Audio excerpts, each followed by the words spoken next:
And thereafter, Prime Minister Narendra Modi addressed the Namibian Parliament, where he gave a very insightful speech of working together for a shared future. He said that the world should move forward not by power but by partnership, not by dominance but by dialogue. And to discuss all this, we have with us Ambassador Anil Kumar Trigunayat, a former senior diplomat. Welcome, sir, to the program.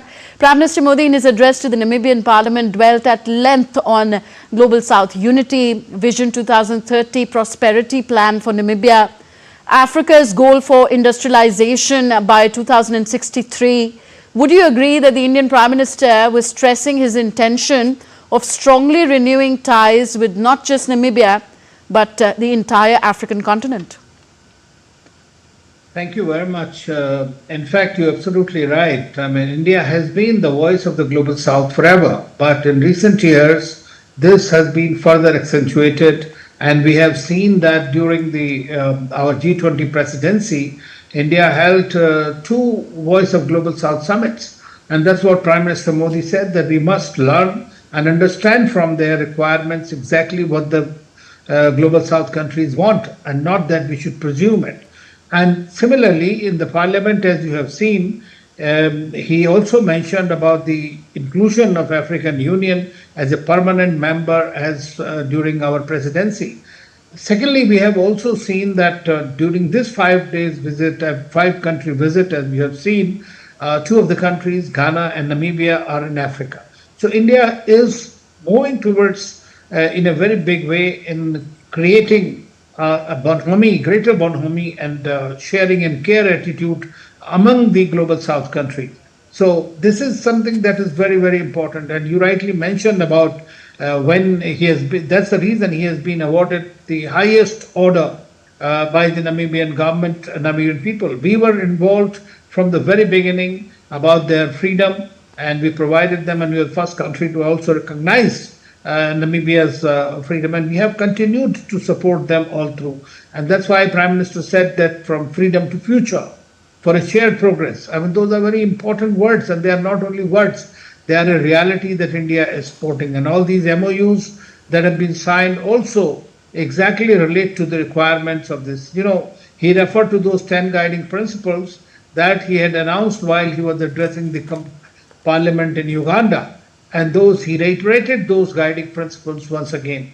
And so therefore, whether it is CDRI, whether it's Global Biofuel Alliance, whether it is International Solar Alliance, whether it is civil nuclear energy, green energy, renewable energy, so these are the things in which the countries will continue to move forward in different directions. And therefore, the vision that Africa or Namibia have, whether it is 2063 or 2030 vision, very much blends with India's vision of developing the developing countries even more.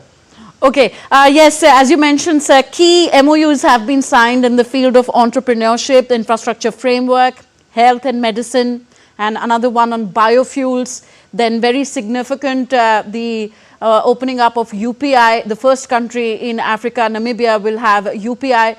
So how does all these, MOUs open the path of further collaboration between India and Namibia? Well, as you know, the UPI, India has been, this must be now 23rd or 24th country with which we have signed the UPI agreement. In fact, Trinidad and Tobago also agreed to do so. So this clearly shows that the developing countries are bringing about their financial heft together by discarding the unnecessary transaction costs through third currencies. So that is something very important. And more importantly, I think that healthcare has always been a forte, and capacity building like Entrepreneur Center and all that, and Center of Excellence we already set up there. And so all these are going to go a long way in creating the capacities in the country. So India is not looking only to export, because our policy of the 10 guiding principles, which Prime Minister said, is Africa for the Africans. So that is something which is driven from the mutual respect. That is the defining principle of India's. And even today, he mentioned that you decide what you want to do, and it is your country which should need to follow their own path. So those are some things that are very important, and India is there to assist them, and that's what we have seen being repeated and reiterated again. Green hydrogen also topped the India-Namibia agenda. Could you explain the fundamental importance of collaboration on green hydrogen for the two countries? Well, renewable energy is something because of the climate change crisis that the world is going through. And this is very important that more and more countries revert towards the renewable energy. And India has taken a great lead in that. And therefore, working together, whether it's green hydrogen or in civil nuclear cooperation, which we might start once again with them, and they have nuclear deposits as uranium deposits in the country. So I think that these are some things that are going to mutually be beneficial for both the countries, and that's precisely how we are looking at it. That greater collaboration in the renewable energy, and as and when India hosts the India-Africa Forum Summit, it gives you an indication in the directions that we are going to support the African continent in that way. Okay, Prime Minister Narendra Modi in his address to the Parliament also thanked Namibia for its conservation, compassion and cooperation approach, referring to the cheetah project. He in fact said that they have grown in number. So could you elaborate more on this aspect of the bilateral relations, the introduction of Namibian cheetahs in India? Well, I think that's a very unique kind of a collaboration that we have had in the past also with certain countries. We have had this kind of exchange of various animals that they don't have or we don't have, and the cheetahs that have been brought, and Prime Minister Modi himself personally left in the forest here. They are also part in that sense of the Big Cat Alliance, as you know, that India has been promoting and propagating. So it very much fits into that, and rightly so that the Prime Minister mentioned about that. So this is a very unique thing. And Prime Minister also spoke about the football and cricket. I mean, he just closed his speech by talking about 2027 Joint Cricket Cup that is to be held. So I think that there, you see, these kind of socio-cultural, people-to-people connect, and connecting with the country and the people in a diverse domain is what makes India different from others. And that's what is, I think, the Prime Minister's approach has also been on focusing on those areas which have been untouched so far. Yes, Prime Minister Narendra Modi will be concluding his five-nation tour very shortly. What would you say were the key takeaways of this trip as regards each country he visited? Brazil, Ghana, Trinidad, Tobago, Argentina, Namibia. And what would you say is the overall takeaway?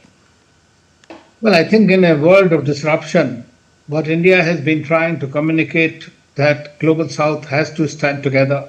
His visit to all the 5 countries has been highly successful, as we have all witnessed, and especially ending with Namibia, and before that chairing the BRICS summit and having a bilateral with Brazil. With each country, the new goalposts for cooperation have been outlined, which are going to be mutually beneficial, because India believes in that 3M's approach: the mutual respect, mutual sensitivity, and mutual interest. And next year we are also going to, 26, we are going to be hosting the BRICS summit, and as you know, this year we're going to host the Quad summit. So India is emerging as a bridge builder between North and South and East and West, and this is being acknowledged and recognized by more and more countries, especially the ones that he just visited. Okay, on that note, we conclude our discussion. Thank you very much, Anil Kumar Trigunayat ji, for being with us on DD India News.